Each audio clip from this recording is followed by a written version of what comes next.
Sensible story చెప్తారనుకున్నారా? లేదంటే చాలా sensible story Kingdom, అసలు చాలా సెన్సిబుల్ స్టోరీ.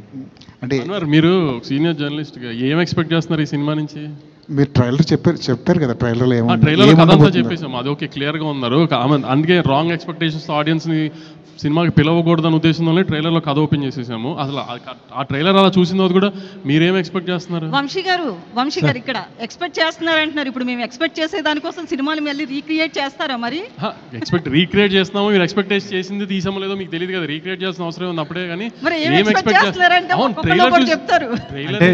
చెక్ చేస్తున్నాం మేము పెట్టిన ట్రైలర్ కి ఆడియన్స్ కరెంట్లీ ఏంటి మూడ్, మీ ఎక్స్పెక్టేషన్స్ ఏంటి అని చెక్ చేయడానికి.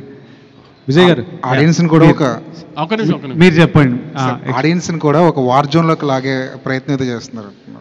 ఒక పెద్ద యాక్షన్ కాన్వాస్ ఉన్న సినిమా, ఒక బ్రదర్ ఎమోషన్ ఉన్న సినిమా చూపించబోతున్నారు, అంతేనా? నేను చెప్పానా, మీరు చెప్పండి. Definitely it's very high on emotion. Vamsi గారు అంటే మన ట్రైలర్లో చూసిన షార్ట్స్, టీజర్లో చూసిన షార్ట్స్, ఆ స్కేల్ అవి సినిమా నుంచే ఉన్నాయి. వంశీ గారు ఆ ఇంటర్వ్యూలో గౌతమ్ తిన్నూరిస్ కింగ్డమ్ అన్నారు. But what I feel after watching the whole film is, నాకు ప్రశాంత్ నీల్ గారు అంటే చాలా ఇష్టం, రాకీ బాయ్ యూనివర్స్ చాలా ఇష్టం. But this is from the director of Jersey, Gautam Tinnanuri's Kingdom. It's not Gautam Tinnanuri's KGF. Vijay గారు చెప్పిందే, మీరు ఒక మళ్ళీ రావా, ఒక జెర్సీ తీసిన డైరెక్టర్ సినిమా, హై ఆన్ డ్రామా, యాక్షన్ ఒక ఎలిమెంట్ దాంట్లో, హై ఆన్ డ్రామా.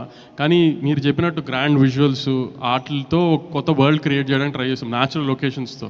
అంటే ఒక సెట్ వేసి ఒక ఆర్టిఫిషియల్గా అలా కాకుండా ఒక న్యాచురల్ లొకేషన్స్కి వెళ్ళి ఒక వరల్డ్ క్రియేట్ చేయడానికి ట్రై చేసాం, విత్ చాలా గ్రాండ్ విజువల్స్తో. దాంట్లో గౌతమ్ ఒక మంచి డ్రామా ఉన్న కథ చెప్తున్నాడు, యాక్షన్ దానికి ఒక బ్యాక్ డ్రాప్ మాత్రమే. అంతేగాని మీరు అన్నట్టు వార్ జోన్లు ఇట్లా అట్లా గౌతమ్ సినిమానే at the end of the day. Vijay గారు చెప్పింది కరెక్ట్, జెర్సీ తీసిన గౌతమ్ కింగ్డమ్ ఇది. సో నేను ఎందుకు మళ్ళీ స్పెసిఫిక్గా ఇది చెప్తున్నానంటే, I don't want audience to also to come to the theatres with wrong expectation. నేను ట్రైలర్లో కూడా అందరూ ఎందుకు కథ ఓపెన్ చేస్తున్నాం అని అడిగితే కూడా మేము కథ ఓపెన్ చేసేయడానికి కారణం అదే. ఆడియన్స్ ఆ థియేటర్లోకి వచ్చేప్పటికి వాళ్ళకి ఒక ఐడియా ఉంటుంది ఏం చూస్తానికి వస్తున్నారు అని. సో ట్రైలర్లో ఏమైతే కథ చెప్పామో యాస్టీస్గా కథ, సినిమా కథ అదే. మళ్ళీ అదే స్ట్రెస్ చేసి చెప్తున్నాను, ఆడియన్స్ ఎక్స్పెక్టేషన్స్, రాంగ్ ఎక్స్పెక్టేషన్స్ లేకుండా క్లియర్ కట్గా ఇది జెర్సీ గౌతమ్ కింగ్డమ్ సినిమా ఇది. విజయ్ గారు, ఈసారి అలాగైనా సరే హిట్ కొట్టాలన్న ప్రెషర్